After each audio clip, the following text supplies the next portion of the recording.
atender a las noticias. Es un día intenso en materia informativa. Estamos ya en el programa de Maxi Montenegro con todo el equipo que ya está ingresando al estudio y con varios temas que vamos a tratar. El primero de ellos, este que van a ver ahora en esta placa informativa, porque tenemos nuevas medidas. Ahí estamos. Aperturas y flexibilizaciones. ¿Qué hacemos con el barbijo? Les digo, hay un decreto nacional. Ustedes saben, un decreto nacional rige la parte general. Después son las provincias, en materia del imperio de su autonomía, las que fijan precisamente todas las cuestiones. Bueno, las críticas de la ciudad de Buenos Aires, atención, porque Quirós hoy habló a la mañana. La ciudad de Buenos Aires es uno de los distritos que no aplica desde hoy la liberación del barbijo al aire libre. Vamos a estar charlando de esto. ¿Por qué la ciudad considera que todavía no es momento? ¿Qué pasa con la provincia de Buenos Aires? ¿Qué pasa con el interior? Ya tengo los móviles, ¿sí? Para arrancar, después tratamos este tema. Diego de Nicolás, ya en Boedo, con otro de los temas del día, una batalla campal de sindicalistas. Hola, Diego, ¿cómo te va? Buen mediodía. Hola, ¿cómo estás, Mariano? Buen día. Sí, estamos en Boedo, en la zona de Avenida Independencia al 3300. Lugar en donde la mañana la tensión se apoderó del lugar por una interna sindical entre dos listas de Atilra. Claro, había una asamblea a realizarse para llevar adelante la Junta Electoral, pero aparentemente un sector no pudo ingresar, el otro estaba en el sector. Bueno, ambas listas comenzaron a confrontar y la policía de la ciudad debió realizar un vallado, primero humano y luego con vallas metálicas, para impedir que los dos sectores antagónicos confluyan en un mismo lugar. Bueno, poco a poco se fue tranquilizando la situación y ahora lo que vemos, Mariano, y esto es importante, tenemos que actualizar, ya está descomprimiendo esta situación de tensión. Ya la policía ha retirado el vallado y estimamos que dentro de 5 a 10 minutos ya el tránsito por la Avenida Independencia y por las calles transversales, es decir, Loria, Virrey Liniers, 24 de noviembre, será restablecido debido a que ya la tensión bajó, la situación ha vuelto de alguna manera a los carriles normales y la policía ya empieza entonces a descomprimir la situación. Es increíble, Diego, que en este siglo XXI, a la luz de todo lo que ha pasado... Mira, acá tenés unas manos. La Gendarmería es el brazo ejecutor de la justicia en este caso. Y lo que tiene que hacer es prevenir el incidente. ¿Qué dice la justicia? Mientras me gana un carril, 2 carriles para poder circular. Y además pueden circular por la colectora, porque antes de llegar aquí hay como una especie de bypass y muchos PAM por la colectora que dejan libres. Mientras haya tránsito, la Gendarmería no puede intervenir. Claro. La Gendarmería solamente se propone dirigir y controlar y prevenir. Pero mientras haya tránsito, la justicia no da ningún tipo de orden para poder desalojar la ruta. Vamos a reiterar cuál era el reclamo de estos choferes, ¿no? Es raro que los choferes corten una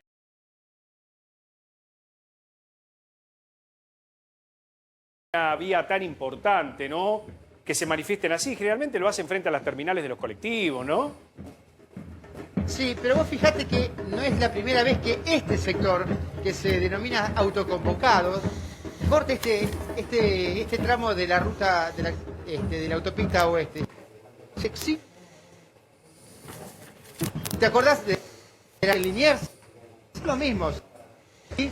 En la autopista oeste. ¿Y qué están reclamando? Básicamente un salario de 150.000 pesos y un bono a fin de año de 50.000 pesos.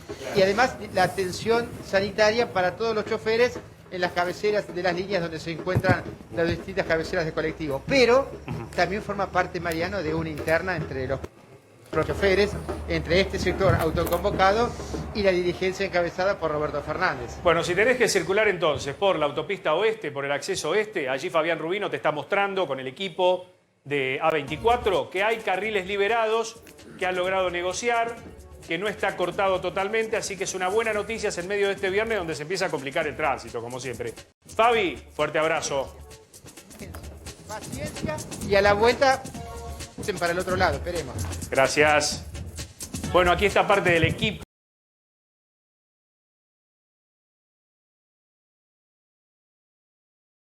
De Maxi Montenegro con nosotros, la señora Candelaria de la Sota, el señor Claudio Slotny. ¿Cómo les va? ¿Qué tal? ¿Todo bien? Todo bien. Hoy la señora de la Sota es... La señora de la Sota es la señora Barbijo. ¿O miento? Sí, porque te vamos a contar ¿Sí? todo sobre qué pasa con el barbijo y todas las nuevas medidas, flexibilizaciones a partir de ahora en adelante, desde hoy hasta el 31 de diciembre. Te digo, debo haber leído 4 o 5 crónicas periodísticas del tema del barbijo. No entiendo nada. No entiendo Ahora lo vamos nada. a explicar para que se entienda. Me imagino que nuestros televidentes, que están a lo largo y a lo ancho del país, tampoco entienden nada. Porque que Córdoba, que Santa Fe, que Mendoza, que San Juan, Es verdad. que Santa Cruz te dice voy a esperar el decreto. Bueno, salió el decreto, ahora la provincia de Buenos Aires te dijo sí, pero me decían ayer por la tarde las autoridades. Así que bueno, Candelaria tiene toda la información esta tarde. No hay que relajarse, ¿eh? No hay que relajarse. Y además vamos a tener en estas 2 horas médicos, especialistas, aquellos que ustedes conocen, que confían, que acompañan a través de la pantalla A24, que nos van a dar el consejo exacto. Vamos a ver qué dijo Quirós, porque yo les contaba en el arranque que la ciudad de Buenos Aires no está acatando, por lo menos en estos primeros días de octubre, la medida de no usar el barbijo al aire libre, porque no tiene el 70% de la población con 2 dosis. Lo hicieron de forma improvisada, dijo Quirós, que es un tipo medido, es un funcionario medido, ¿o no? Sí, muy medido y aparte te digo, es muy respetado también dentro del Frente de Todos. La misma Cristina Kirchner lo rescató en el discurso que dio en el acto antes de las PASO, como diciendo, es un funcionario muy serio de la Ciudad de Buenos Aires. Exacto, y además Quirós también ponderó a Ginés por la parte de su labor como sanitarista, no por el escándalo del vacunatorio VIP, ¿no? Obviamente. Claro, no, por supuesto, pero sí su labor como sanitarista. Bueno, a ver, esta es una de las tapas. Esta es una de las tapas de esta tarde. Lo vamos a desarrollar con Candelaria y también con los médicos especialistas aquí en el programa de Maxi. Pero además, hay otra información de impacto en este día y es que el expresidente Macri ha dejado ahora un subrogante porque él asumió dentro de lo que es la justicia electoral. Macri está en el exterior, tengo entendido, Candelaria, en Miami, ¿no? está en Miami. Está en Miami. Es decir, que cuando venga se va a tener que someter a la indagatoria. Claro, va a tener que presentarse para la indagatoria. Exactamente, ejercer su derecho de defensa y ahí va a operar esta restricción de salir del país. A partir de entonces, claro. Claro, Una vez que él vuelva y presente la indagatoria. Seguramente, en el marco de que está en el exterior, sus abogados deben presentar un escrito en estas horas para que no caiga en rebeldía, ¿no? Sí, claro, por supuesto. Me imagino que serán rápidos de reflejos y harán lo que corresponda para que es nada menos que la figura de un exmandatario. No es algo menor y es un tema muy delicado porque el presunto espionaje a familiares de las víctimas de Lara San Juan es algo muy sensible para todos nosotros y muy delicado. Exactamente. Bueno, en instantes tenés todos los detalles de esa causa, ¿no? Lo vamos a estar hablando también. Bueno, y está Claudio, que viene afilado. Ayer fue un día muy económico el nuestro. Fueron 2 horas muy económicas hablando del tema de los alimentos, que es la gran preocupación de la gente. Sí, de esa mamá, de esa esposa, de ese hombre que nos está viendo en casa a esta hora y dice, la verdad, cada vez que voy al supermercado es un desastre. ¿Hoy de qué vamos a hablar, Claudio? Y mira, hoy hay varios temas, empezando por lo que pasa en el mercado cambiario, lo seguimos minuto a minuto, porque ayer, por ejemplo, el Banco Central tuvo que vender 150 millones de dólares, 190 millones, para que no se escape el tipo de cambio. O sea, un Banco Central que está muy atento porque están sacando dólares. Hoy vamos a hablar de esa cuestión, vamos a hablar de qué está ocurriendo con las importaciones, con el bloqueo de las importaciones, con algunos sectores, como por ejemplo el sector automotor, que le está pidiendo directamente al Banco Central que libere dólares, porque, por ejemplo, en el caso de los autos, las concesionarias están vacías, las fábricas están prácticamente trabajando a menor ritmo del que pudieran y bueno, hay miles de trabajadores justamente que dependen de eso. Se podrían vender más autos y no se venden porque no hay dólares. De usuarios, te digo, porque me han llegado casos en mi otra profesión, ¿no? Gente que me consulta, ¿no? Mucho cliente que suscribe un contrato con las concesionarias y le van corriendo la línea de negociación toda la semana. Claro. Es decir, suscribís un contrato, suponete, con un plan de ahorro, ¿no? Donde ya te adjudican el auto y a la semana te está diciendo, venga a firmar otro contrato por 500.000 pesos más. Y no te entregan el auto. No, claro, no y hay... vos entregás el usado. Digo, muchísima preocupación. Muchísima preocupación con esa historia. Creo que tenemos placas informativas del tema de la venta de los autos. A ver, claro, para ver justamente, es uno de los sectores que está sufriendo justamente la falta de dólares, no es el único obviamente. La venta de 0 kilómetros, el mes pasado estuvieron, si uno las compara con agosto, septiembre contra agosto, caída del 0,5%, insisto, en un sector que te está diciendo que podrían crecer más las ventas.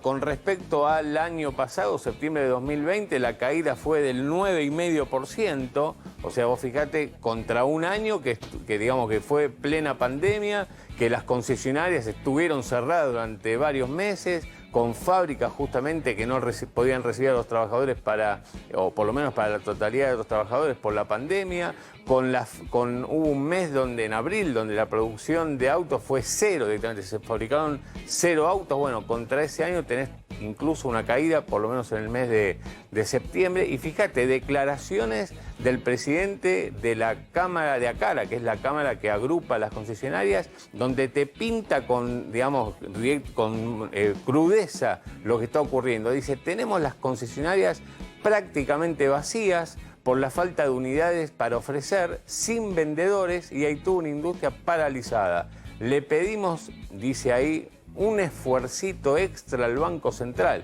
que nos está mirando, plantea, ¿qué tiene que ver el Banco Central con los autos, con las concesionarias? Y bueno, porque lo que están pidiendo los empresarios es que el Banco Central les dé dólares para poder importar y esos autos importados venderlos. El planteo técnico que ellos hacen, por ahí todo un esquema de compensación en el tema autos, que es, bueno, por cada uno que se exporta, vos podés importar. Bueno, hay superávit. Lo que están planteando los empresarios es que Argentina, por ejemplo, a Brasil le exporta más autos de los que importa. Entonces, hay margen para hacerlo. Lo que pasa es que el Banco Central no tiene margen porque hay pocos dólares. Te decía que no es el único sector que está sufriendo la falta de divisas.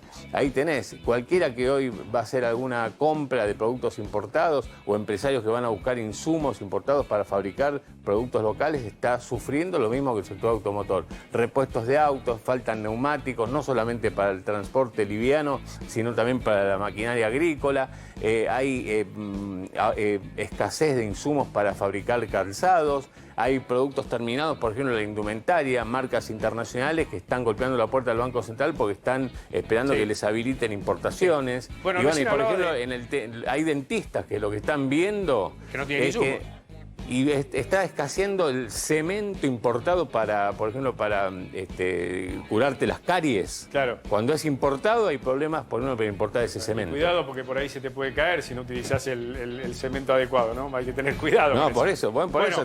A ver, se mete en la vida cotidiana esto que estamos ¿qué te comentando. parece? Repuestos y demás, cubiertas, ni hablar.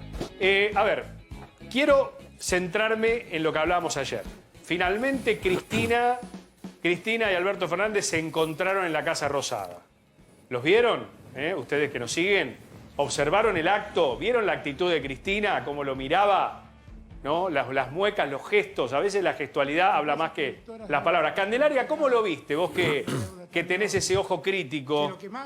Estuve ahí. Sí. Y la verdad, Mariano, te digo, yo sentí que era como estar más o menos adentro de la película Frozen. Helado.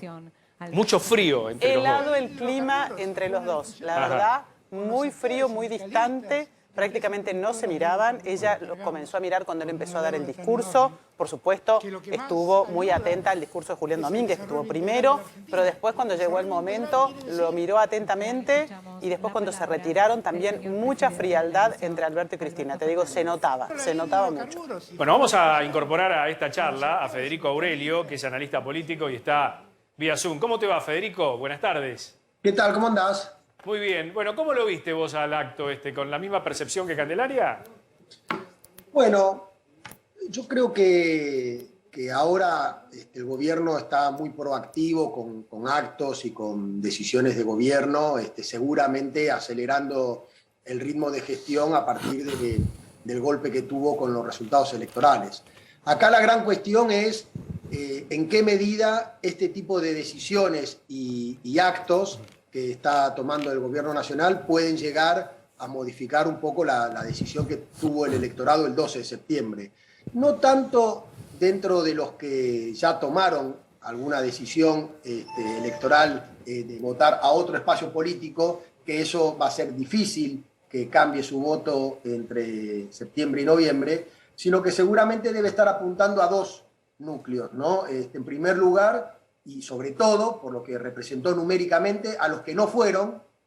Recordemos que hubo casi 5 millones menos de votos en estas primarias del 2021 respecto a la general del... A ver, detenete ahí, Federico, porque históricamente el votante más fiel era el votante peronista, ¿o miento, Candelaria? Sí, claro. Que lo llevaban hasta dentro de la camioneta, arriba llueve, truene... Y en realidad, ¿no? Más allá de que lo lleven o no, hay un núcleo duro, ¿no? Histórico del peronismo, que en los últimos años, Federico me podrá corregir, es entre el 30 y el 35%, un porcentaje a nivel nacional, otro en provincia de Buenos Aires, ¿no? Sí, sí, es así. Lo que pasa es que en esta ocasión, producto de diversos factores, ¿no? Uno de ellos puede ser también el miedo a la pandemia, pero sobre todo incidido por la preocupación de la crisis económica, porque son los sectores más relegados, los que en esta ocasión tuvieron mayor ausentismo, que venían con graves dificultades económicas durante la gestión Macri y que tuvieron una expectativa, por eso votaron principalmente al Frente de Todos en el 2019, y su situación no solamente no mejoró en los primeros 2 años de gobierno, sino que empeoró, y por eso estaban absolutamente desencantados y prefirieron quedarse en su casa sin ir a votar. Bueno, hacia ahí es donde está apuntando las decisiones del gobierno, de mostrarse proactivos para intentar cautivarlos y de que vuelvan a votar en primer lugar, y en segundo lugar que por supuesto lo hagan favorablemente al oficialismo como lo hicieron en el 2019. A ver, ¿cuánto...? Perdón, Mariano. No, adelante, por favor. No, quería preguntarle a Federico si él cree que esta gestualidad que está usando el gobierno últimamente, de mostrarlo a Juan Mansur muy proactivo como un jefe de gabinete que lleva adelante la gestión, y al presidente más en un tono de campaña, en contacto con la gente, podría dar resultados a la hora de las elecciones del 14 de noviembre. Yo creo que eso queda más en el mundo de la política. Me parece que el principal factor por el cual la gente no fue a votar es lo económico, y seguramente van a modificar esa decisión si ven que económicamente o mejoran algo, o por lo menos ven que hay señales de decisiones del gobierno que les permitiría en un futuro próximo mejorar. Todo lo demás ya la gente está muy descreída. Entonces podrán ver un jefe de gabinete o un conjunto de ministros más activos o menos activos que toman muchas decisiones, pero lo que va a esperar toda esa gente es cómo le fluye esas decisiones en su día a día. Federico, voy a tomar las palabras de Goyán, ¿querés? Y te voy a hacer la pregunta. La platita en el bolsillo, ¿no? Esta platita que está destinada con algún cúmulo de medidas, en algún momento se habló de un IFE que todavía no se anunció. No, todavía ni eso, todavía ni el bono para jubilados, ni... Impuesto a las ganancias, se habla del bono a los jubilados, bueno, créditos por doquier. Esa platita en el bolsillo, ¿hace cambiar algo el resultado electoral? Bueno, como les contaba, lo económico fue el principal eje sobre el cual los argentinos fueron a votar. Ahora, ¿qué representa esa platita? Si es una platita más que va a tener la gente todos los días, sin duda va a cambiar. Habrá que ver si es en la de noviembre, o por lo menos seguro que incidirá en la del 2023. Depende qué signifique esa platita respecto a la necesidad de la gente. Si es un mero regalo de un mes, obviamente que no va a cambiar la decisión de la gente. Ahora, porque como consecuencia de todas estas medidas donde ya se flexibilizaron casi todas las actividades, se retoman todas las actividades, hay una mayor demanda de trabajo, mejora el poder adquisitivo y demás, sin duda que ese va a ser el principal factor de mejora del humor social y por lo tanto del humor con la gestión del gobierno. ¿Puede pescar el kirchnerismo o el Frente de Todos votos en el progresismo que votó a Manes? Es difícil que sea ese electorado. En primer lugar, porque Manes no está ausente en esta elección. Manes integra la boleta de Juntos por el Cambio, está en tercer lugar, va a hacer campaña junto a Diego Santilli y a su vez es el espacio político que ganó la elección, con lo cual es difícil que el votante de un espacio político que ganó se vaya.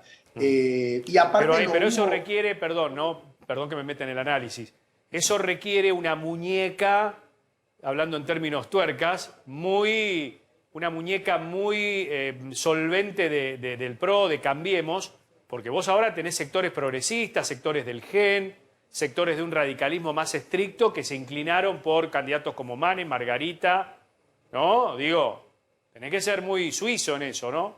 Sí, sí, y amplio porque justamente tiene que contener ese progresismo, pero también contener a los que son más conservadores, como que podrían llegar a dudar su voto contra un expert, por ejemplo. Entonces, claro, tiene que tener el espacio, la amplitud suficiente para abarcar desde el progresismo de un Stolbizer hasta un conservador que no se vaya a expert o en la capital federal no se vaya a Milei. Si no te pasa la gran Ricardito. Si no te pasa la gran Ricardito, ¿no? Que terminó después de embajador en España. Sí, ¿no? Igual, volviendo a tu consulta inicial, no creo que sea el elector que el Frente de Todos tendría más fácil para intentar cautivar. Como te digo, me parece que en primer lugar tiene que ir a buscar al votante ausente y en segundo lugar a un porcentaje, por ejemplo, en la provincia de Buenos Aires, que no es menor, que es casi del 10% de los que eligieron alguna opción que no llegó al piso electoral suficiente como para clasificar a la elección general. Con lo cual, esos votantes están con su voto pendiente de la decisión, porque obviamente que a quien votaron en la primaria ya no está en la elección general. Claudio. Federico, y todo lo que es la agenda judicial, ¿no? Ya sea para Macri, hoy tuiteando Cristina también sobre el tema judicial, ¿eso tiene impacto cero en la campaña? ¿No, digamos, solamente queda reducido en este caso para el núcleo duro del kirchnerismo? Bueno, no es que es un impacto cero, es decir, lo que sucede de todas estas cuestiones es que algunas impactan más y otras impactan menos. Lo judicial ya en los últimos años ha generado varias consecuencias. En primer lugar, el deterioro de la imagen del Poder Judicial. En segundo lugar, la sensación de corrupción como una de las principales problemáticas de la Argentina. Y en tercer lugar, ya llevándolo a cada uno de los imputados por las distintas irregularidades, por supuesto que para Macri o para Cristina Kirchner, un desgaste adicional de la imagen que ellos tienen con el producto del desgaste que también tuvieron en sus gestiones. Con lo cual yo te diría, mira, si es por los hechos estos que ya venimos escuchando ya hace tiempo y no hay nada novedoso y no hay ninguna sentencia y demás, no creo que modifique demasiado para la elección de noviembre. Por supuesto que si de repente de acá a noviembre en alguna de estas cuestiones judiciales que se están evaluando hay algún avance que perjudica o beneficia a alguno de los imputados de manera relevante, bueno, eso puede llegar a cambiar, pero minoritariamente. Ya te digo, la gente hoy tiene en su cabeza los problemas que tiene en el día a día y no están pensando tanto en las discusiones políticas y judiciales de la dirigencia. Federico, vos integrás una dinastía de encuestadores que han sido realmente muy exactos, ¿no? A lo largo de los últimos 30 años. Yo recuerdo que creo que tu papá era Julio, ¿no? Así es. Tu papá era Julio. Yo creo recordar que un día antes de la elección con De la Rúa le dijo a Duhalde, perdés, ¿no? Creo recordar eso. Sí, varios días antes. Sí. Exactamente. Digo, por eso conocés al dedillo la medición en la provincia de Buenos Aires. ¿Qué le pasó a los encuestadores en esta elección? Porque yo estuve en el búnker de Cambiemos y era totalmente al revés todo. Todos los boca de urna que llegaban eran 6 puntos arriba el gobierno, 4,5 puntos, 5 puntos... Y todo al revés. ¿Qué pasó esta vez? Bueno, creo que hay que hacer análisis más profundos. En nuestro caso tuvimos la suerte de trabajar en 12 provincias y la verdad que estamos muy conformes de los trabajos realizados y sobre todo nuestros clientes están conformes. En el caso de la provincia, puntualmente esa imagen que vos estás describiendo sucedió por los boca de urna que estás describiendo, sucedió por los boca de urna que se manejaron el día domingo electoral. Daban, que ganaba el Frente de Todos. El tema de quién iba a integrar el gabinete y qué nombres cambiar, yo pensé que iba a ser otro tipo de gabinete. Un gabinete con gente nueva o con gente quizás, si se quiere, que no tenga tanto pasado. Y me sorprendieron algunos nombres. Y la otra parte de la pregunta es, ¿te parece que es un gabinete de transición de acá hasta el 14?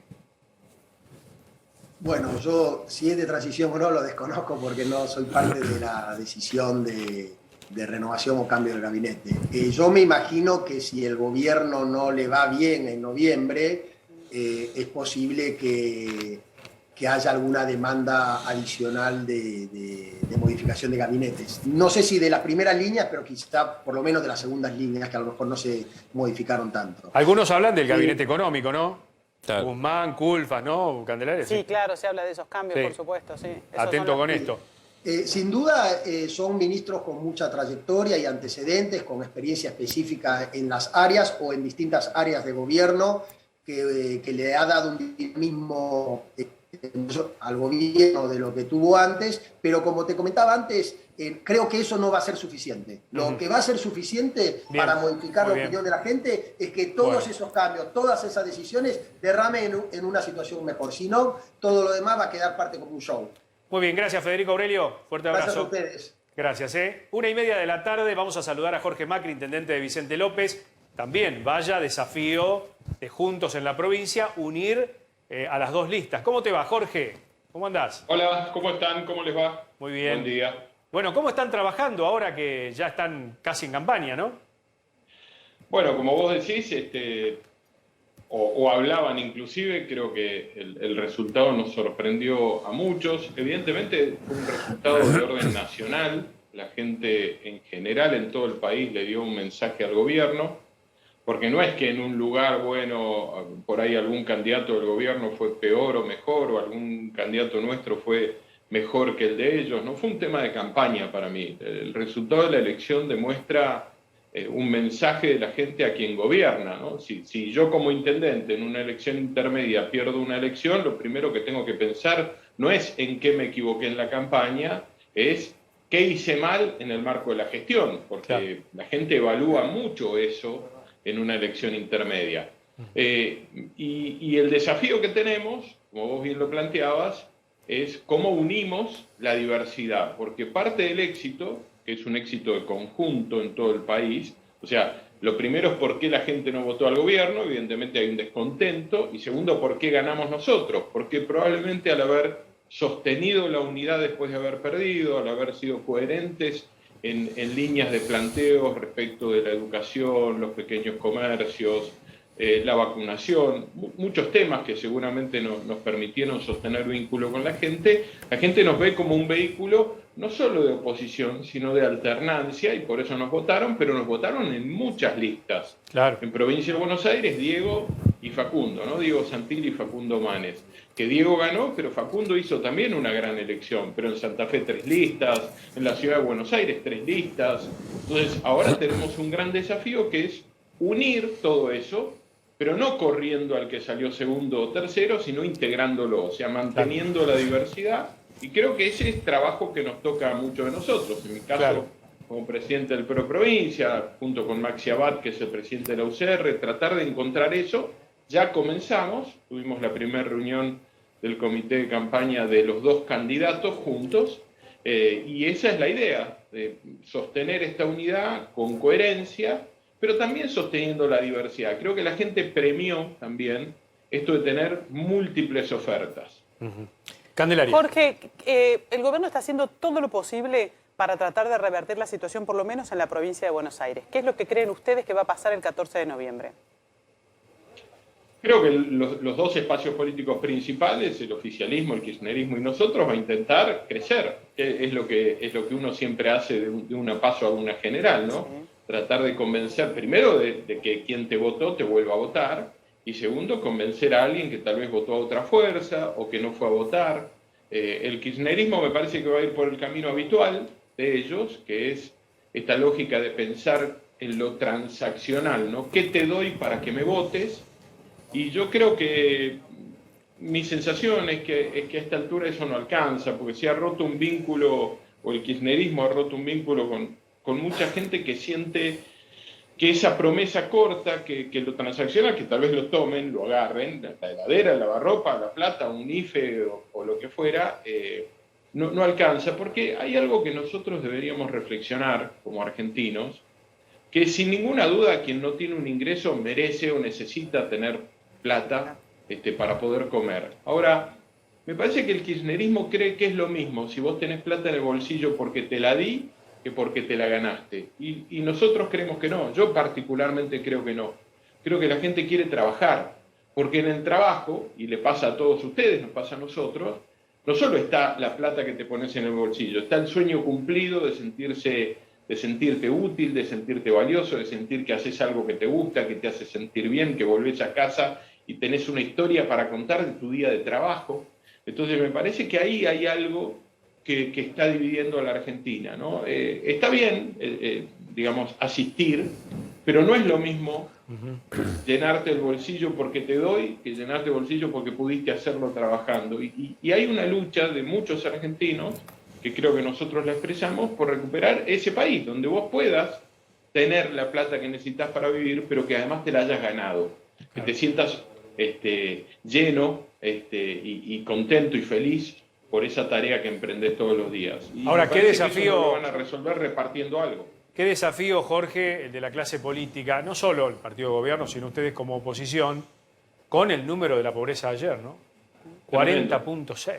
¿no? ¿Cómo lo palpás vos? ¿Cómo lo vivís? Bueno, hay otro número que además me golpeó mucho ayer, que tiene que ver con la educación. El dato de que en los sectores más pobres solo 3 de cada 10 terminan el secundario, en los sectores, si se quieren, más pudientes o de clase media alta, 9 de cada 10. O sea, tenés 55% de brecha entre los que terminan el secundario y los que no lo hacen, y eso es pobreza estructural. Ese es el drama, es no comprender que cuando nosotros no le damos las herramientas a alguien para proyectarse en el futuro, no solo es pobre hoy, lo estamos condicionando su chance de dejar de serlo porque no va a tener herramientas para enfrentar el futuro. Entonces, esa combinación de la foto de hoy, que es ese número de la pobreza y de la indigencia, que es altísimo, sumado a este dato de la educación, de esos 55 puntos de brecha, 55% más de gente que termina secundario en los sectores medios a medios altos respecto de los sectores más pobres, es pobreza de futuro. Entonces me parece que tenemos que enfrentar este dato rápidamente. Cuando seguimos pensando en Argentina potencia y miramos este dato, nos damos cuenta de la incapacidad que ha tenido la gestión, en muchos casos la política, de revertir esa realidad. Y es por el camino de la educación. Sin educación nadie sale de la pobreza de manera permanente. Ahora hay un dato tremendo, ¿no? Que es cuando uno mira cuál era el nivel de pobreza en los años 70, era del 5% de la población. Y estamos en el 2021 con un 40,6% y hemos tenido picos de 50 en la crisis del 2001-2002. Evidentemente algo hemos hecho mal en los últimos 40 años. Totalmente. ¿No?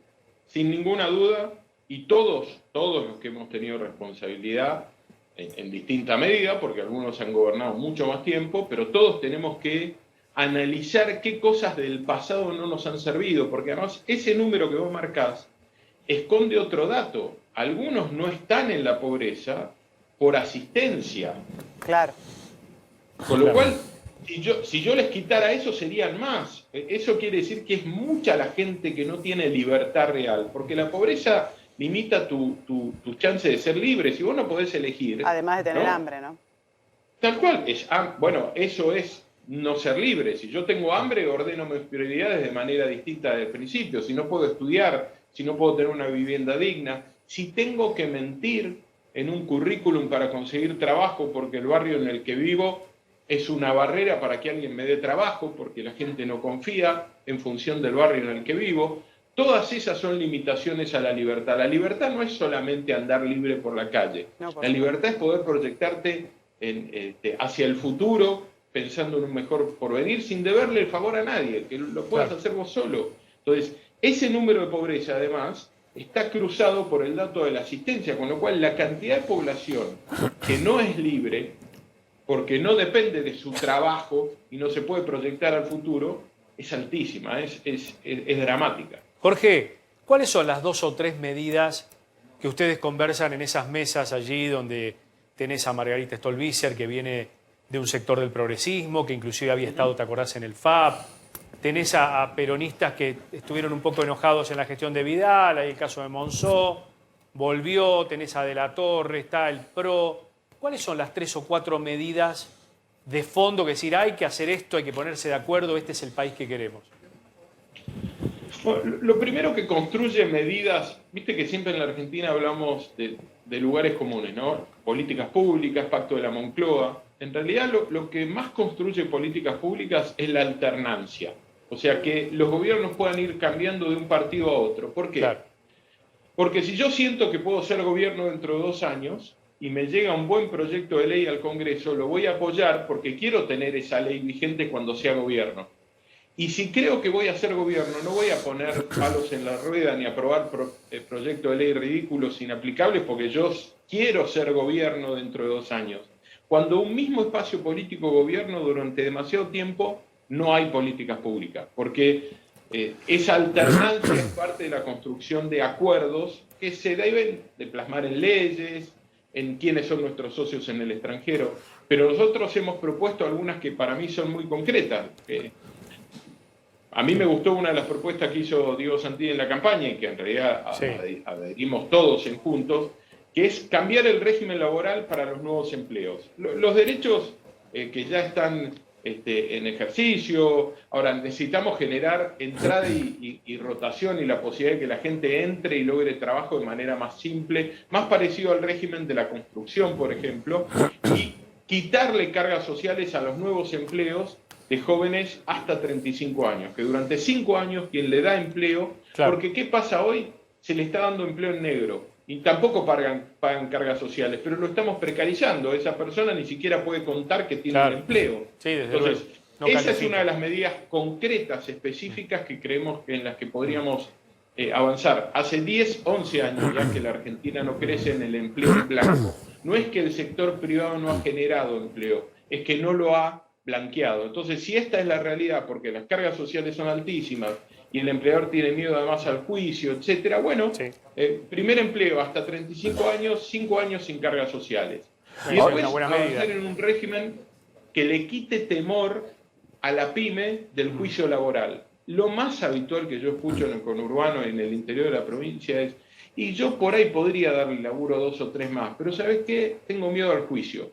Porque me aparecen con 2 testigos que dicen que hace 3 años que lo tengo trabajando, me reclaman millones de pesos. Después termino teniendo que acordar con el abogado, el chico que vino a trabajar. Tiene que pagar. El empleador siempre pierde, porque es indubio pro operario el derecho laboral en Argentina. Claudio, ahora, Jorge, esto que usted decía, bueno, la alternancia de alguna manera puede asegurar justamente que se tomen buenas medidas, o se apliquen buenas leyes, o se sancionen buenas leyes. No es lo que pasó en los últimos años, porque cuando estuvo el gobierno anterior hizo una reforma impositiva que barría lo que se había hecho durante el kirchnerismo. Ahora asumió el nuevo gobierno y barrió a su vez con esa reforma impositiva. Esto que usted dice de rebajar, por ejemplo, los impuestos laborales, en su momento lo hizo Cavallo, después el propio Cavallo se arrepintió porque eso no significó incremento en la fuerza laboral, digamos. Entonces, ¿cómo se arregla de esto? Bueno, a ver, no tenemos una historia de alternancia. Recién vos fíjate que por primera vez en toda esta historia de la democracia, un gobierno no peronista o kirchnerista logró terminar de manera institucional un mandato. No pasó con Alfonsín, no pasó con De la Rúa, pasó con Mauricio Macri. Entonces estamos empezando a construir la libertad de que la gente vote sin miedo y haya alternancia. Tal vez uno de los problemas que está enfrentando el kirchnerismo es justamente haber aumentado los impuestos. En plena pandemia aumentó 16 impuestos y crearon 3 nuevos. Hay una clase media, laburante, que mira un Estado que asiste y que a ellos los agobia. Mirá, te doy un ejemplo. Estaba en Moreno. Viste que cuando llegas a Moreno está el shopping en la esquina y es una avenida, es una ruta que entra, y ahí hay una avenida comercial. Estaba hablando con un vendedor de repuestos muy chiquitos de autos. Y le digo, ¿y cómo va? Y acá peleándola, solo en el laburo. Antes tenía un trabajador, pero con la pandemia se fue y decidí no reponerlo porque no me da el laburo. Pero me dice, ¿y qué querés con esto? ¿No? Y señala por arriba de mi hombro, como mirando atrás mío. Yo miro así, me doy vuelta y hay un Banco Nación ahí y una fila larga de gente. Le digo, ¿qué es eso? Dice, la gente que viene a cobrar planes. Me dice, que yo entiendo que lo necesitan, pero ¿sabés qué pasa? Ellos los ayudan y yo siento que el gobierno a mí no me ayudó, me subió los impuestos.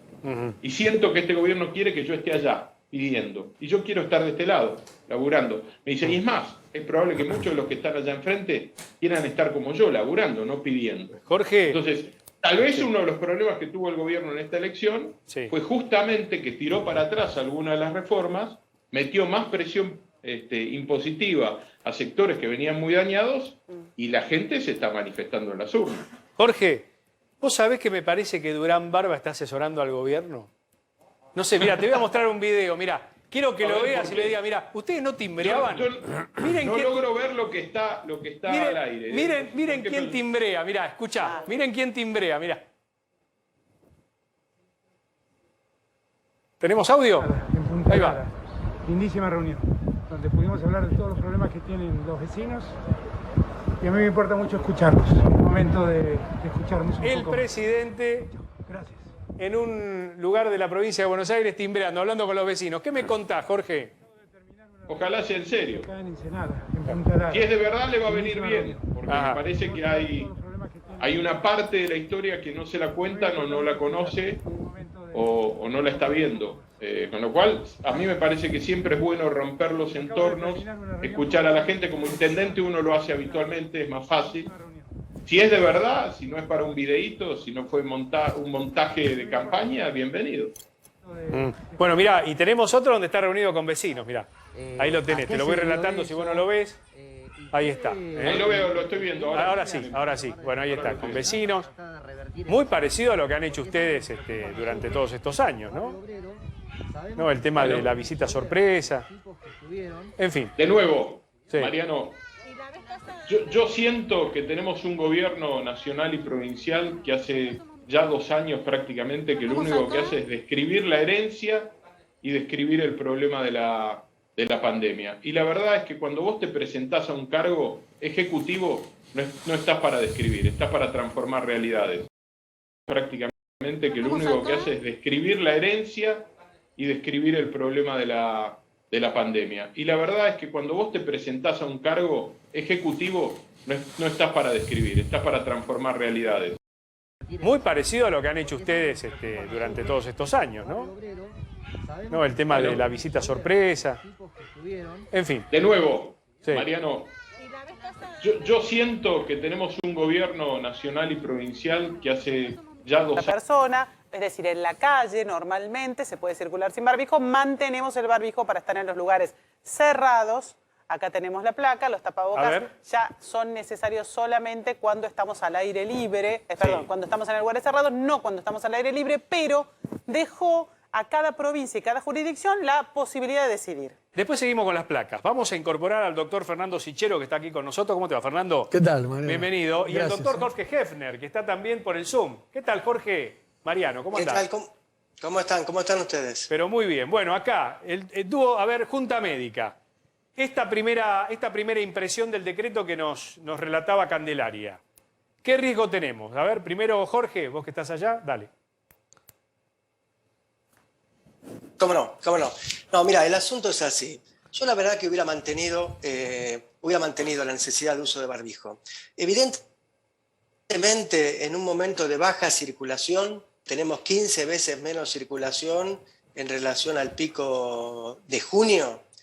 Si vos tenés en cuenta eso, y bueno, evidentemente si vos circulás por la calle y estás solo, estás con tu grupo conviviente, realmente no es que sea estrictamente necesario. A mí me preocupa el uso de barbijo, obviamente de usarlo en lugares cerrados, obviamente cuando hay aglomeración de gente, y también el mensaje subliminal en ese sentido, en el sentido de poder interpretar que la pandemia ya pasó. Estamos en un mejor momento, pero la pandemia no pasó.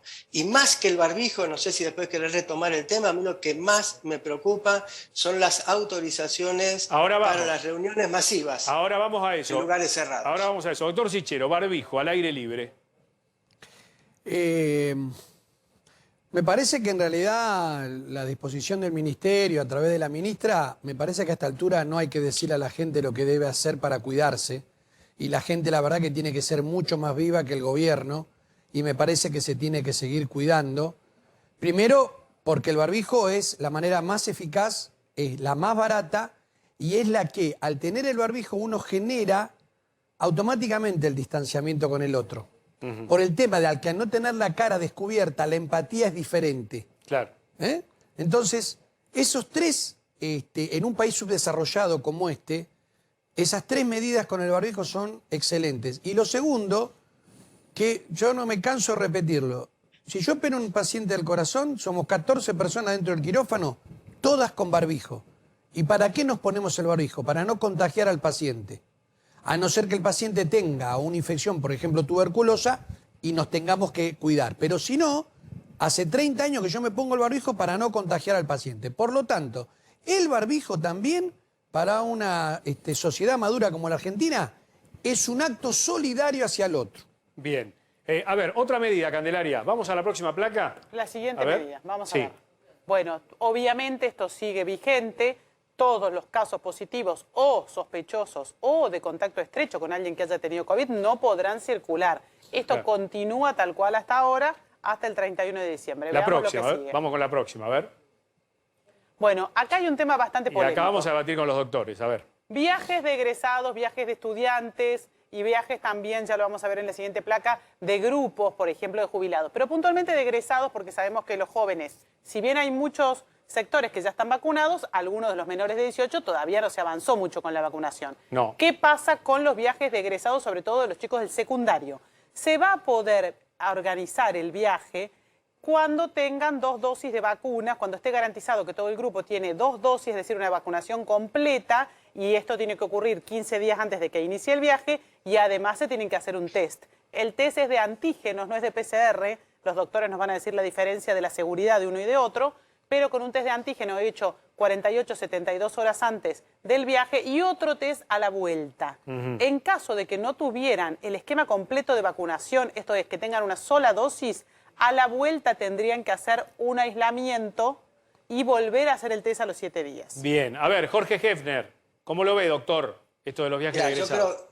Mira, lo de los viajes de egresados, uno, digamos, podría decir, no es un ámbito si los chicos están vacunados. El problema es que hoy por hoy tenemos una fracción chica de chicos vacunados. Entonces, así como yo acompaño todo lo que es el retorno al trabajo y a las actividades educativas, lo que son actividades recreativas en este momento, incluso viajes egresados, yo los postergaría en el tiempo.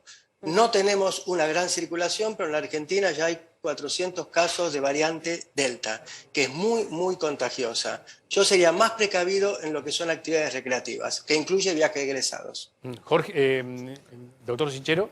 Coincido plenamente, y no únicamente por la Delta o no la Delta. El problema es que la mayoría de los menores de 18 años no están vacunados, por lo tanto son la población más afectada en la transmisión del virus.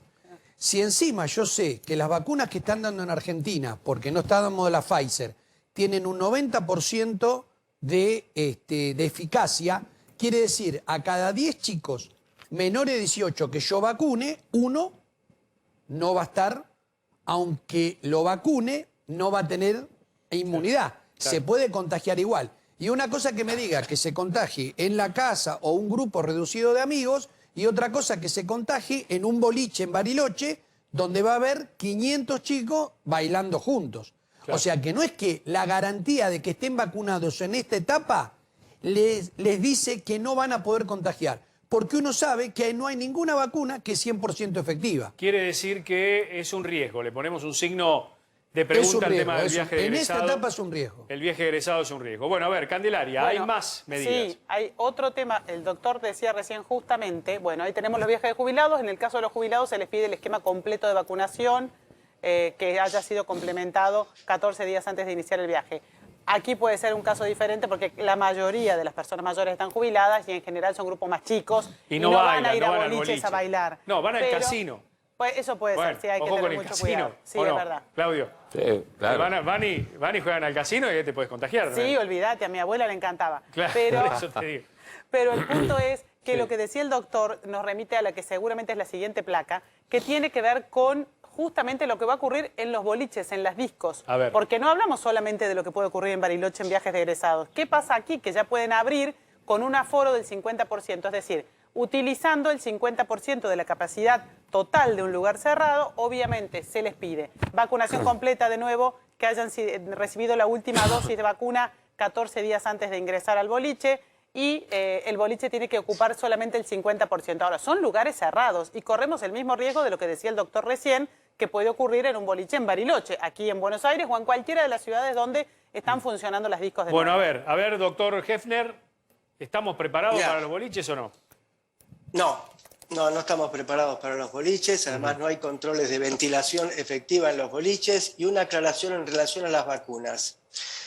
Estudios realizados en las últimas semanas que fueron publicados que incluso obligaron un cambio de posición del CDC en Estados Unidos. Vos fijate lo que hacen las vacunas. La protección frente a la infección severa que brindan las vacunas, todas ellas, es impresionante. Si vos estás vacunado, tenés con esquema completo 40 veces menos posibilidad de padecer una infección severa. Ahora, una infección leve que sea en nariz, boca, faringe, pero que te permite transmitir, con cualquiera de las vacunas disminuís al 25%, 1 en 4 veces. Es decir, tremendamente efectivas para prevenir infección severa las vacunas, efectivas, pero mucho menos para cortar lo que es la transmisión, cosa que replanteó todo el concepto que nosotros teníamos de inmunidad de rebaño. En resumen, algunos de los chicos o algunos de los adultos o ancianos vacunados pueden infectarse. No es raro que ocurra eso, es lo que está pasando en Reino Unido hoy por hoy, 35.000 casos y 150 fallecimientos diarios con 80% de doble cobertura en la población adulta. Por eso no estamos preparados, no es el momento para reuniones en ámbitos cerrados masivas, para nada. Doctor Sichero. No, aparte de lo que dice Jorge, uno lo que tiene que ver también es que todavía en esta etapa digamos, estaríamos en la meseta de la pandemia, ¿no? Hicimos 2 picos y ahora estamos amesetados. Por suerte hay menos casos y hay muchos casos en el mundo, en algunos lugares donde están muy vacunados, como decía, con poquita cantidad de fallecidos. Todavía nosotros somos duros en el concepto de que el estar vacunado va a evitar fallecer, pero no va a evitar infectarse. Claro. Entonces, como no va a evitar infectarse a un porcentaje importante de la población y nosotros no llegamos al 50%, y cuando lleguemos al 50% tenemos que esperar como mínimo 2 o 3 semanas para saber que la gente esté inmunizada, me parece una medida totalmente desacertada. Vuelvo sobre la placa anterior, a la de los jóvenes, que era la placa de los jubilados, y te pregunto, doctor Sichero, si no hay que pensar en una tercera dosis para las personas arriba de los 60 años ya. Lo que pasa es que es una vacuna muy nueva. Yo no estoy tan seguro si tanto cimbronazo en el sistema inmune, teniendo 2, porque lo que se vio es que los que tienen 2 dosis están muy bien protegidos. Todavía no tuvimos el tiempo suficiente para saber si esas 2 dosis duran efectivamente 6, 8 meses o duran un poco más. Y como coincide también que estamos en época estival y van a bajar un poco los casos porque la gente, digamos, el verano baja, ¿no? Por exacto, porque ahora está mucho. Hoy, el día de ayer, se dieron cuenta con una lluvia tremenda y hoy un sol bárbaro. O sea que también la gente va a estar menos encerrada. Yo por ahí pensaría de decir, empezamos de vuelta con la tercera dosis primero a la gente que está en salud o en seguridad o son mayores de 60 años, pero realmente tienen mucho riesgo. Pero con un riesgo normal yo la verdad que no vacunaría masivamente. No, Jorge, por ahora no. ¿Vos qué opinás del tema de la tercera dosis? Coincido con el doctor, la efectividad que muestran. Yo tomaría la recomendación original del CDC y de la Comunidad Europea. La tercera dosis es aplicable a todos aquellos pacientes que experimenten en forma directa o indirecta algún cuadro de inmunodeficiencia. Entonces le damos una ayuda para levantar sus niveles de anticuerpos. En el resto de la población, realmente hoy por hoy, no hay datos que indiquen la necesidad de una tercera dosis. Bien, Candelaria, ¿tenemos más placas? Sí, tenemos más. ¿Hay una más? A ver. Acá está. Ahí está. Bueno, la de los boliches bailables ya la contamos. Ya la contamos, falta otra. Sí, aquí, salones de fiesta, porque fiesta. se vuelven, claro, A ver. se puede volver a hacer fiestas familiares, cumpleaños de 15, casamientos, en fin, festejos en general en salones de fiestas, que obviamente ha sido uno de los sectores más perjudicados de toda la cuarentena y de la pandemia. Para ingresar a los salones de fiestas se les pide de nuevo a todos los que van a participar del evento un esquema de vacunación completo, también finalizado 14 días antes, es decir, que la última dosis la tengan 14 días antes de ir a la fiesta a la que se los convoca, y también se les puede exigir, si no tienen el test completo, el esquema de vacunación completo, un test de PCR también de 48 horas previas. Esto es un lío, porque van a todos los invitados. Claro, ¿quién controla? La pregunta es ¿quién controla? Porque esto queda en manos de los organizadores de la fiesta, del salón de fiestas, que obviamente quiere preservar que no haya un brote a raíz de un evento que se hizo allí en su lugar, pero la verdad es que no hay una autoridad de control, Mariano, que nos garantice que en cada salón de fiesta se va a cumplir con la toma de temperatura, con la exigencia del carnet de vacunación o del PCR. Suponete, a ver, yo el mes que viene tengo la comunión del más chico. Te viene la tía de Córdoba. Claro. ¿Qué tiene que agarrar y ir a hacerse el antígeno antes de entrar a la... Claro, tiene que hacer un test de PCR o un antígeno en cualquier lugar, puede ser gratuitamente en algunos de los espacios que hay, tanto del gobierno de la ciudad o en provincia, lo que le toque, o si no, de manera particular, para poder acceder a la fiesta. Esto es salón de fiesta, ahora en mi casa particular no, es insólito. En tu casa no te lo piden, exactamente. Entonces, claro, es insólito, ¿o no? Claro. No, yo la verdad que es cierto, ¿no? La pandemia no es un desastre médico, social, cultural, económico. Y la verdad que la gente con los salones de fiesta es de terror.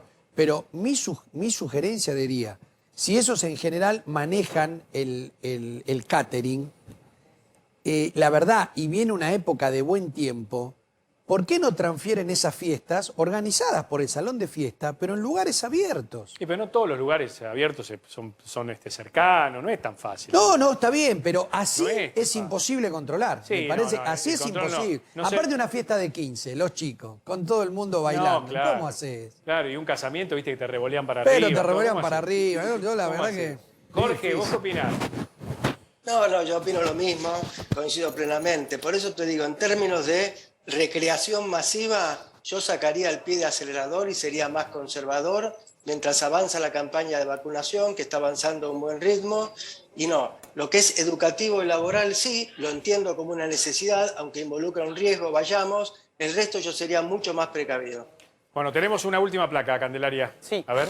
Los eventos masivos, porque justo en estos días estamos hablando de la vuelta del fútbol, ¿no? Pero también van a volver los eventos masivos de más de 1000 personas en lugares cerrados. A ver, en estadios que son cerrados. No es el caso del fútbol, que es al aire libre, pero en este caso, por ejemplo, ¿qué va a pasar con los recitales que se hagan en lugares cerrados? ¿No? De más de 1000 personas. Es una gran cantidad de personas.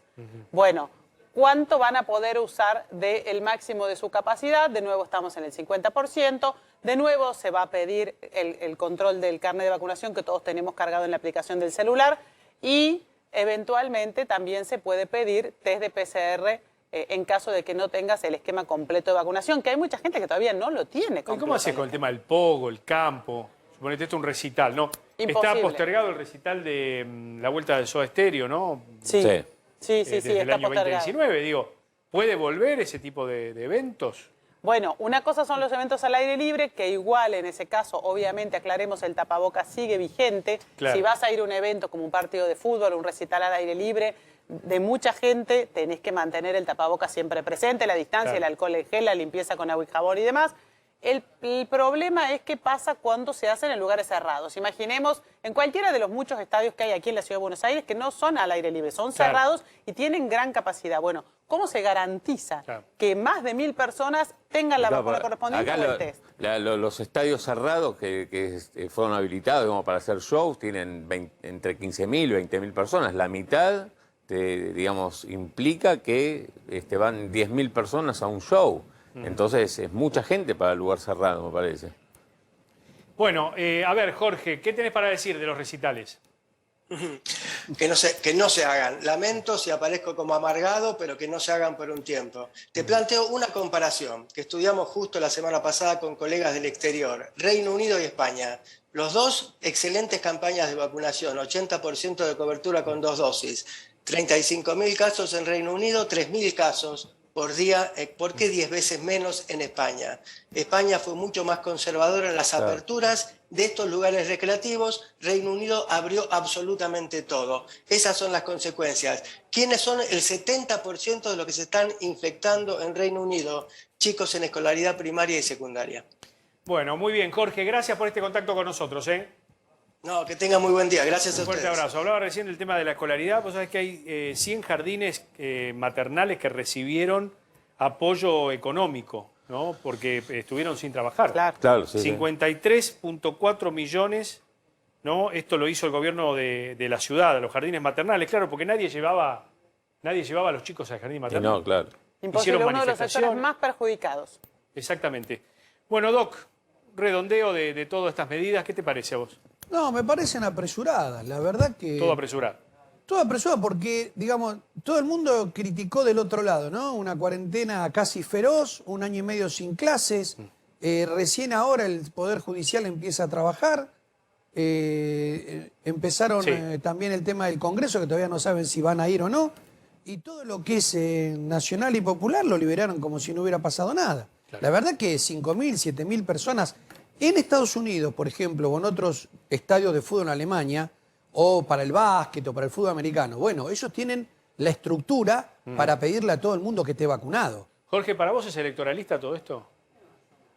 Y la verdad que a esta altura yo pensaba que no, pero yo creo que sí. Ya creo que sí. Me parece que la gente se hartó dando una sensación de negatividad por parte del gobierno y el gobierno dijo, bueno, vamos para adelante. Bueno, vamos a ver el riesgo. Gracias, Fernando. No, querido, un gusto.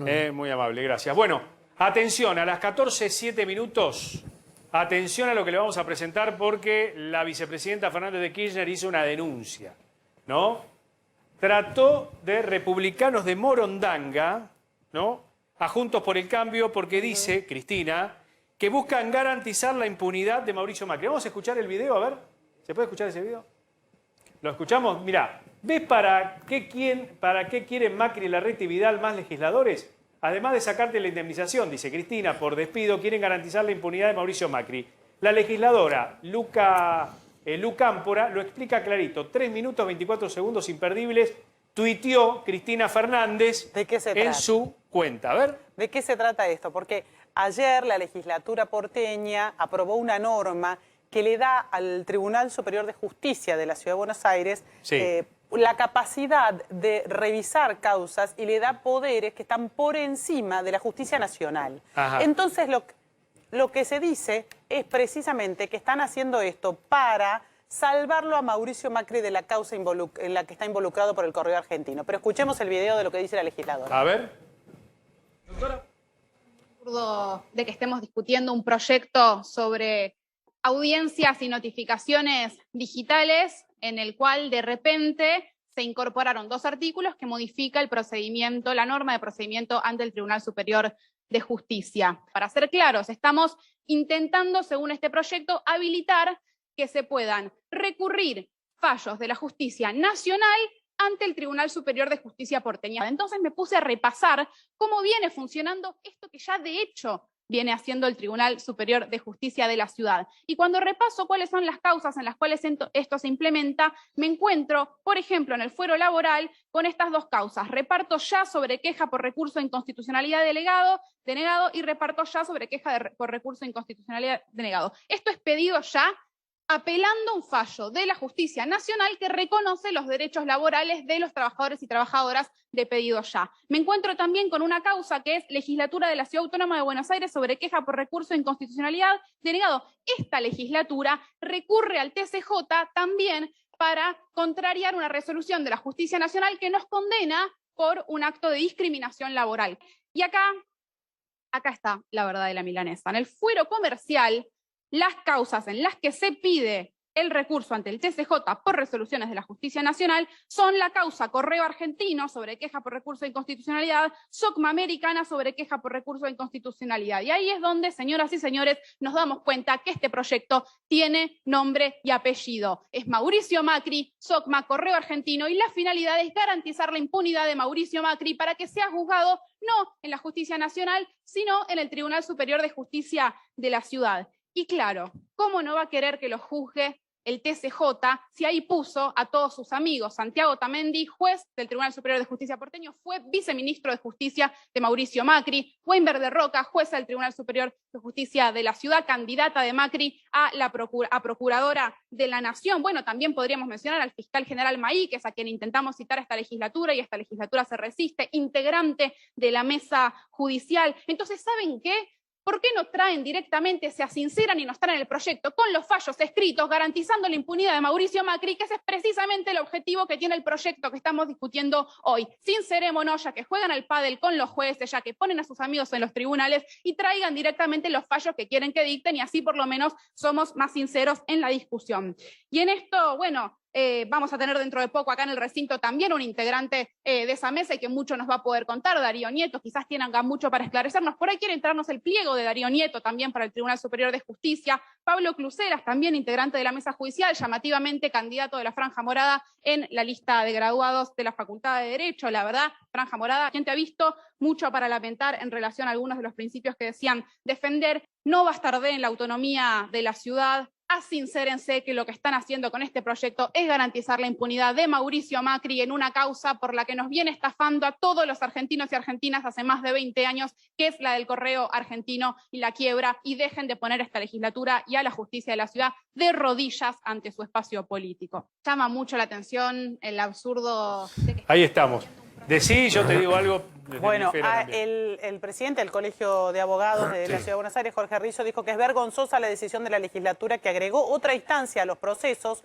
No solo es inconstitucional, sino que encarece los procesos y los dilata indefinidamente. Nos presentaremos una vez más ante el Poder Judicial a pedir su tacha. Ahora, yo me pregunto lo siguiente y después le voy a trasladar la pregunta al constitucionalista, que son abogados más especializados. Si vos tenés una provincia como Córdoba, por ejemplo, y vos tenés causas comerciales, causas laborales, ¿no termina en el Tribunal Supremo de la provincia de Córdoba? Sí. ¿Sí o no? Sí, sí. En Santa Fe, ¿dónde terminan las causas antes de ir a la Suprema Corte de Justicia por recurso extraordinario? En el Tribunal Superior de Justicia de local. En la Corte, claro. ¿Por qué en la Ciudad de Buenos Aires no pueden terminar en el Tribunal de Justicia de la ciudad? Está Gil Domínguez con nosotros para ayudarnos a entender esto. ¿Cómo te va? ¿Cómo estás? Hola, buenas tardes. ¿Cómo están ustedes? Muy bien. Bueno, ¿qué diferencia hay en el Tribunal Superior de la Capital Federal y un tribunal de provincia que es la última instancia antes del recurso extraordinario? No, no hay ninguna diferencia y ese debería ser el estatus que tuviesen los habitantes de la Ciudad Autónoma de Buenos Aires en igualdad de condiciones con los habitantes de cualquier provincia argentina.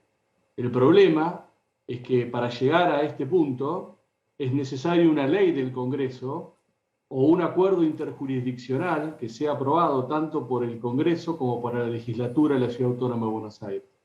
La legislatura no tiene competencia formal para establecer que el Tribunal Superior de Justicia es la alzada de las cámaras nacionales y la instancia previa para llegar a la Corte Suprema de Justicia.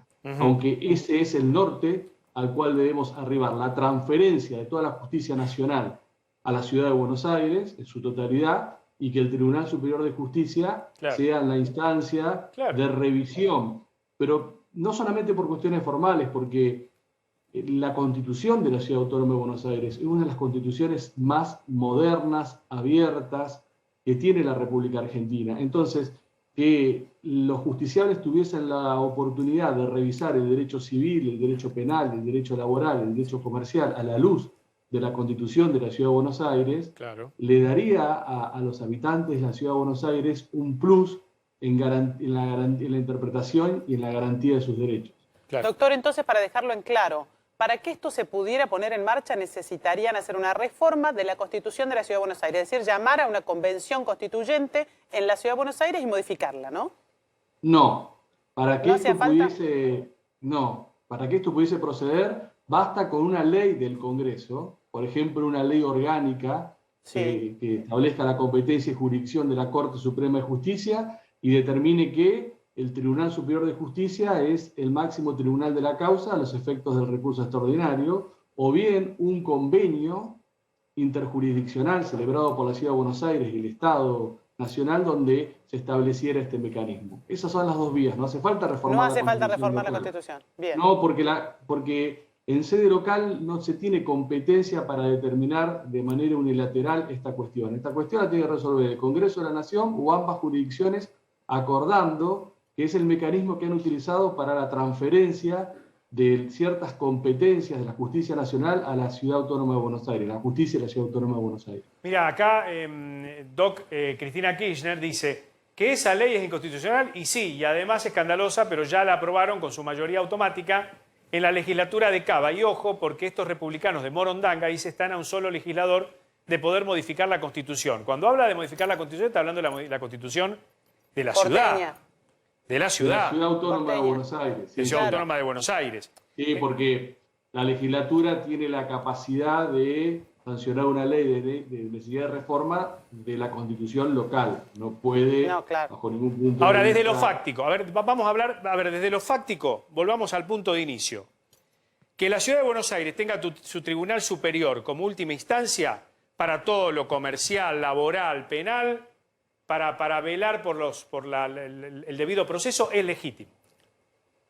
Y es constitucionalmente posible. Es posible. Y así debería ser, para poner en igualdad de condiciones a los habitantes de la ciudad autónoma con el resto de las provincias. Lo que pasa es que no se puede hacer mediante una ley de la legislatura. Se tiene que hacer una ley del Congreso de la Nación o un convenio entre el Estado Nacional y la Ciudad Autónoma de Buenos Aires ratificado por ambas legislaturas.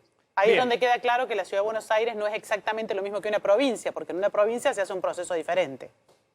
No, la Ciudad Autónoma de Buenos Aires, después de la reforma constitucional de 1994, ocupa el mismo lugar que las provincias en el armado del Estado federal. Y hay fallos. Pero las provincias, en la creación de sus cortes supremas o sus tribunales, tuvieron también que resolverlo en términos provinciales.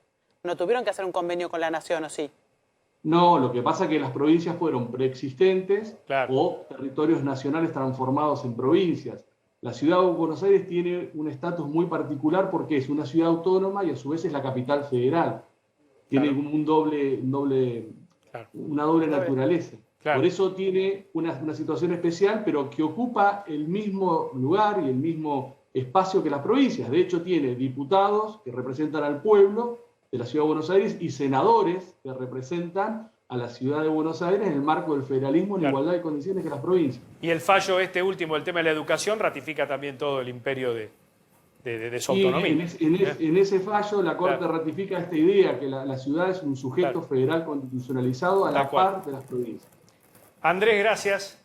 Fuerte abrazo. Muchas gracias, muy buenas tardes. Buen fin de semana, clarísimo, Andrés. Voy a caminar un poquito. Bueno, equipo, ¿hacemos la primera pausa? Hagamos. Sí, tarde espléndida en Buenos Aires. Quédense porque tenemos más información en A24. Ya volvemos. Y hay mucha gente, se hacen las burbujas familiares y ahí sí se vuelve a usar esto que nos acostumbraron hace 2 años a usarlo, para prevención. Bien, y decime una cosa, ¿y se han liberado el tema de recitales, al aire libre? ¿Cómo es el tema? Sí, al aire libre tenés el 100% de ocupación, de aforo, digamos, en los recitales, en los bares, que por ejemplo acá te muestro, mira, ahora está vacío, pero acá sí, por ejemplo, pueden ocuparse todas las mesas porque están a 1,5 metros, 2 de distancia, y sí se puede ocupar todo. En lugares cerrados, por ejemplo, en el local adentro de este bar, ahí sí es al 50% de la capacidad que tiene el bar. A ver, espérame, Tony, porque lo tengo también a Jorge Elena, desde Córdoba. Acá se le pianta un lagrimón a la amiga Candelaria. ¿No?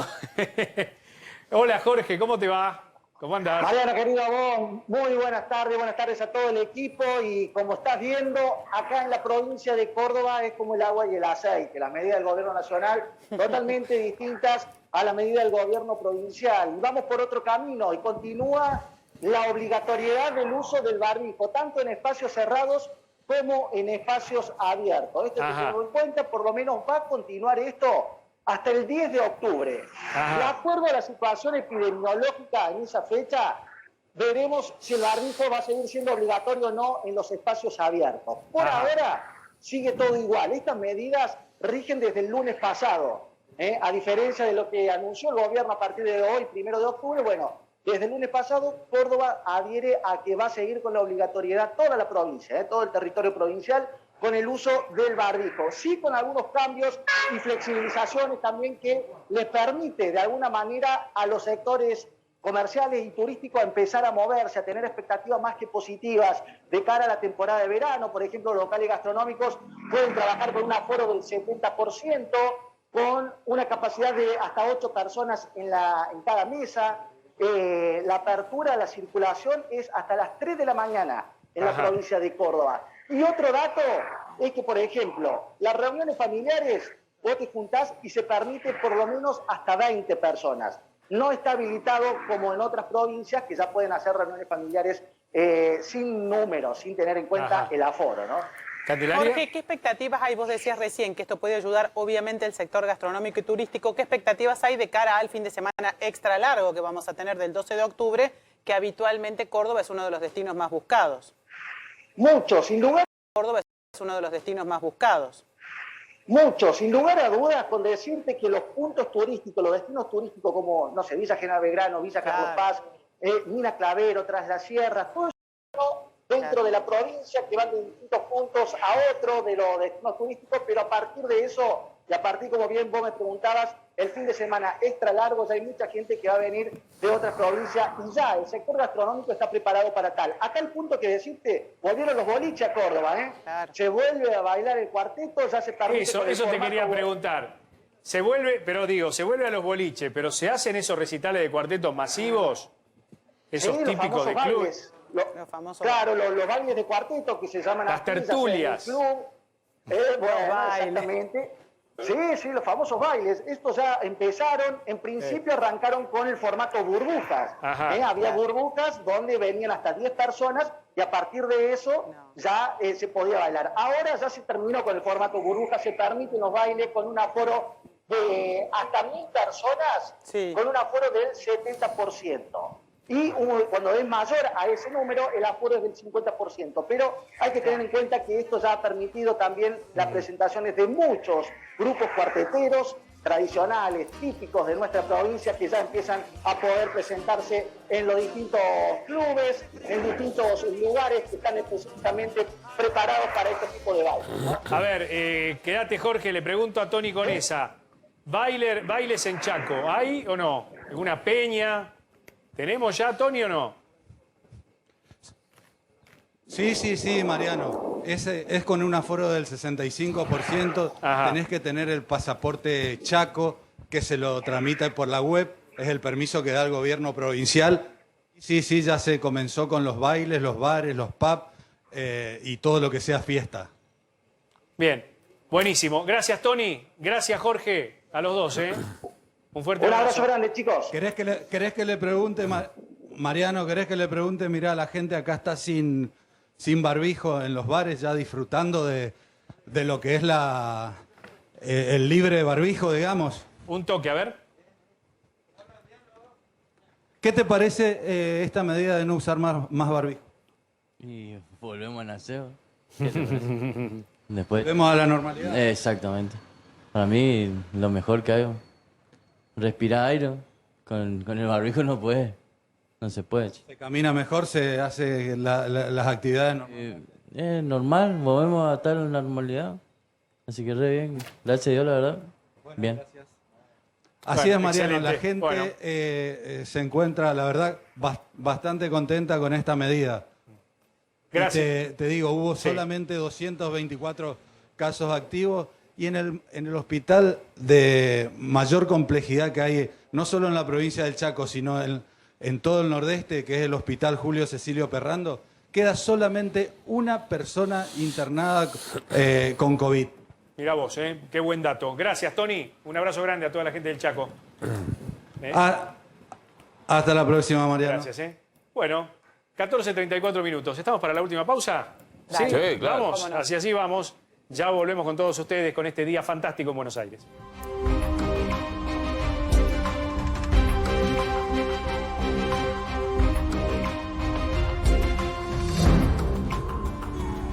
Pocos lugares de la Argentina, como Santiago del Estero, han tenido en estos últimos años un plan de desarrollo estratégico del turismo, han tenido la capacidad de generar un producto muy apetecible para el público local y también empezar a visualizarlo en el exterior. Tener esta visión estratégica fue lo que posibilitó que hoy Termas sea lo que es, uno de los productos más importantes de la Argentina en términos turísticos, uno de los destinos más buscados. Hoy es sin ninguna duda una alegría estar acá para todos los que estamos presentes, poder anunciar no solamente que en abril vamos a tener el MotoGP, sino que estamos pensando en más adelante, que estamos pensando en cómo va a ser el futuro, que estamos pensando y planificando estratégicamente en un mediano y en un largo plazo para que Termas siga creciendo. Gente de Perú, gente de Chile, de Uruguay, bueno, de todas partes del mundo que viene a visitar Termas, que el impacto económico es para toda la región y además les posibilita también a Termas mostrarse ante el mundo.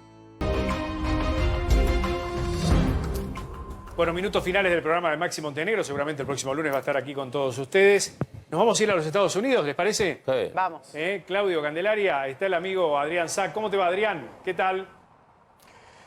¿Qué tal? A mí me parece también, ¿no? Ya que estamos, para hacer el consenso completo. ¿Cómo están todos? Bueno, acá estamos. De cara al fin de semana tenemos una buena noticia aquí y es que el laboratorio Merck, que antiguamente, por no decir anteriormente, había fallado con la vacuna el año pasado, tuvo que retirarla de su proceso de fase 3 porque no había tenido buenos resultados. Sí le fue bien, en cambio, como habíamos anticipado el miércoles pasado, con la fabricación de una píldora para tratar, no para prevenir, sino para tratar ya el COVID en pacientes que dieron positivo en los primeros 6 o 7 días, ¿no?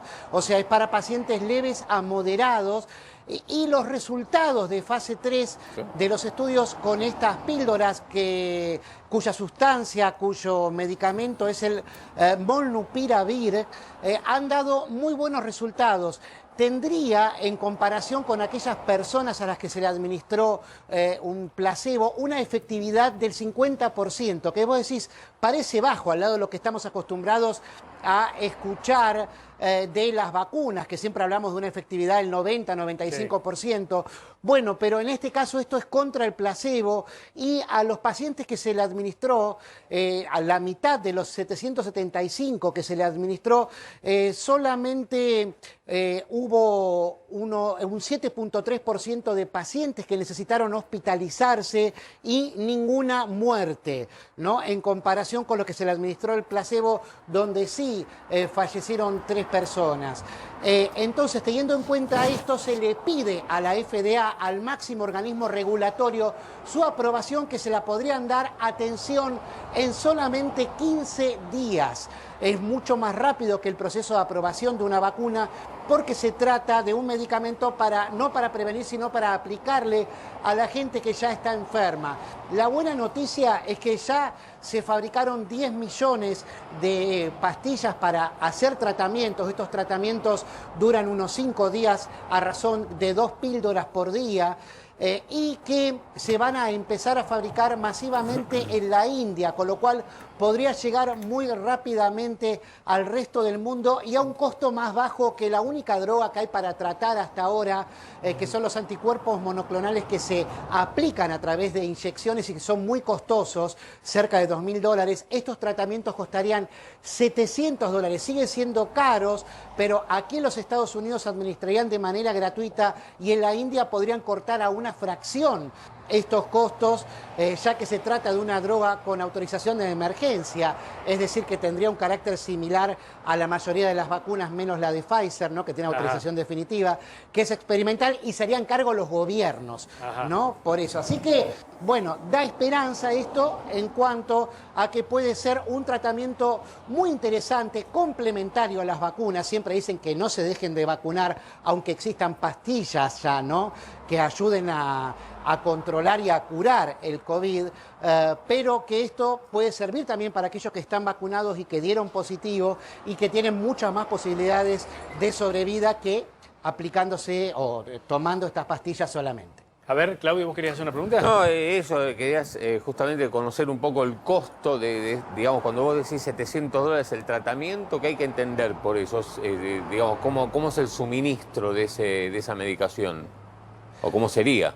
Claro, hasta ahora, porque como se va a empezar a aplicar únicamente aquí en los Estados Unidos, al paciente no le cuesta nada. Pero el tratamiento es, durante 5 días, 2 pastillas al día, serían en total 10 pastillas, ¿no? Todo ese tratamiento costaría, es el precio que tiene el laboratorio, $700 acá en los Estados Unidos. Pero como se va a fabricar en la India, creen que ese costo podría bajar a una tercera parte o menos todavía, y mientras sea experimental, ya no sería experimental si aprueba la fase 3, ¿no? Pero tendría autorización de emergencia, únicamente se lograría a través de un subsidio del Estado, con lo cual se conseguiría de manera gratuita, tal como sucede con las vacunas ahora, ¿no? Pero lo importante es eso, que se puede fabricar masivamente y que ya este mismo año habrá 10 millones de estos tratamientos, ¿no?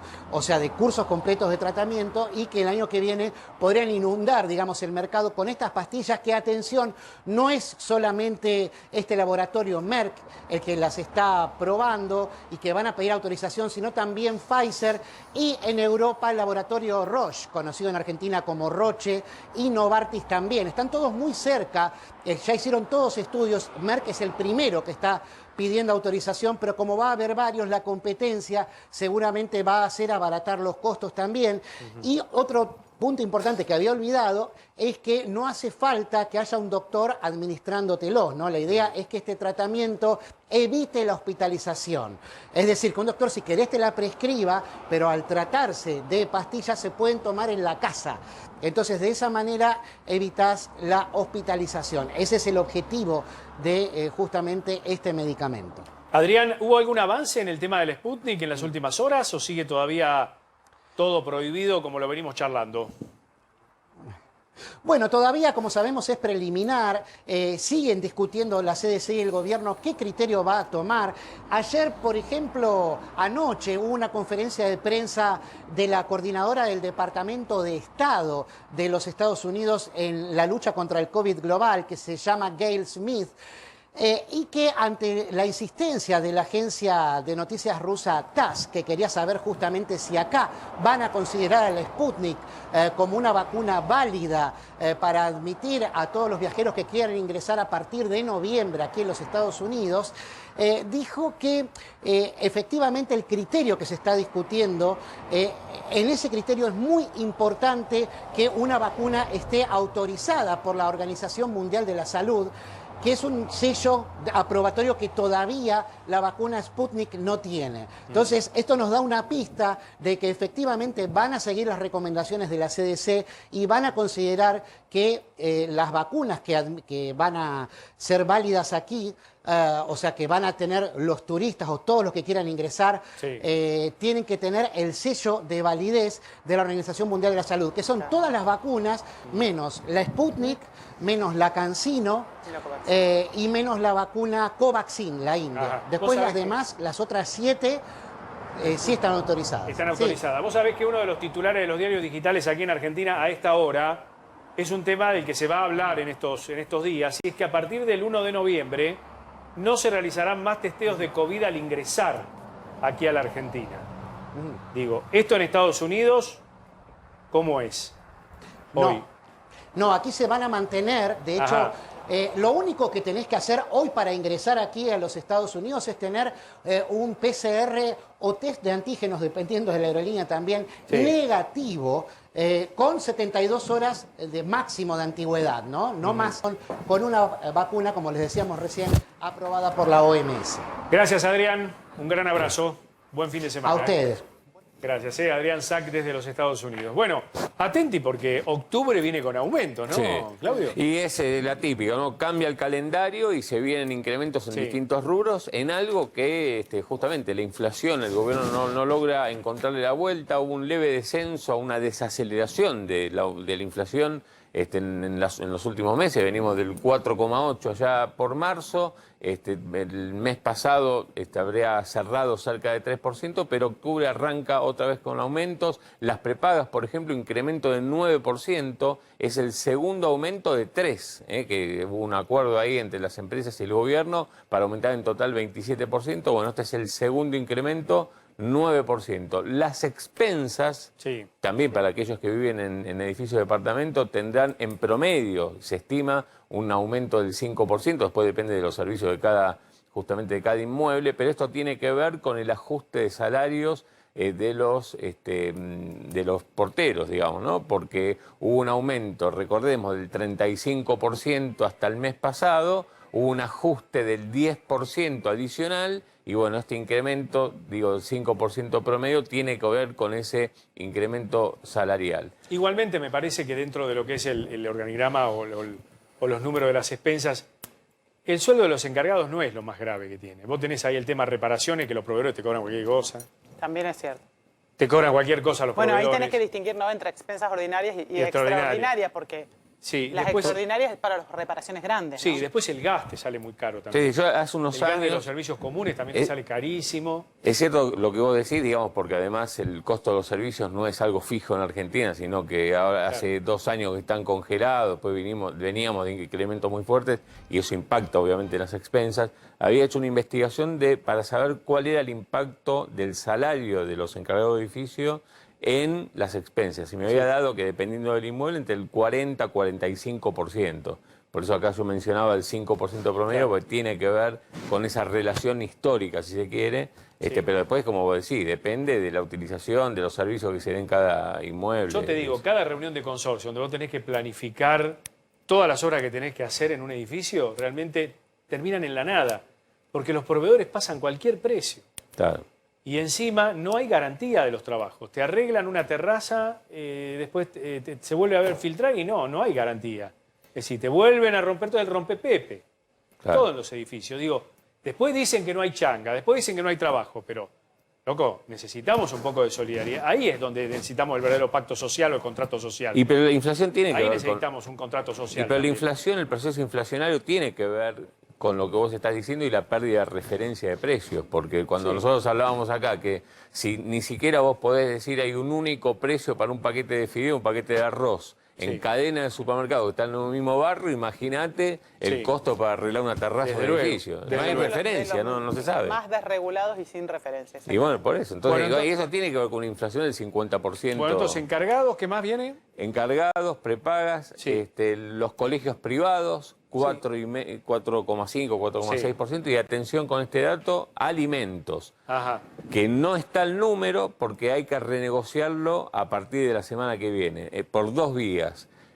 Paula Español, secretaria de Comercio, se reúne con los fabricantes y determinan los aumentos para los próximos 2 meses, y la segunda vía es precios cuidados que vence el 7 de octubre. Excelente. De que sería natural, ¿no? Sería natural la instancia del Tribunal Superior de Justicia, como ocurre en cualquier otra provincia, con las causas comerciales, las causas laborales, ¿no? Civiles. Las causas civiles, todo va al Tribunal Superior de Justicia. Lo que ocurre es que lo que nos explicaba, ¿no?, el especialista, es que esto lo tiene que resolver el Congreso Nacional por la particularidad de que hasta que la Ciudad de Buenos Aires termine de acomodar sus cuestiones. Ahora, desde el punto de vista político, y Candelaria sabe, es cómo Cristina no va hacia la estrategia que aparentemente el Gobierno Nacional, Alberto Fernández, está llevando hasta ahora, que es esto. Hoy vimos el timbreo de Alberto Fernández.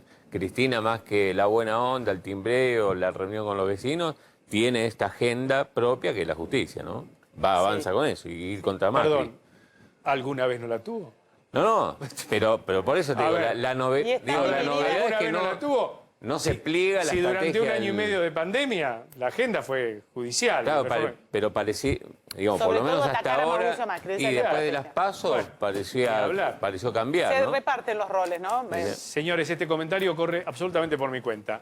Llega Pablo Vilouta con la continuidad informativa de A24. Gracias, ha sido un placer haber estado en este espacio, ¿eh? Vuelve Maxi Montenegro el lunes. Buen fin de semana, Candelaria. Buen fin de semana, Mariano. Un placer. Gracias, Claudio. Igualmente. Se quedan con toda la información en A24. Gracias por habernos acompañado.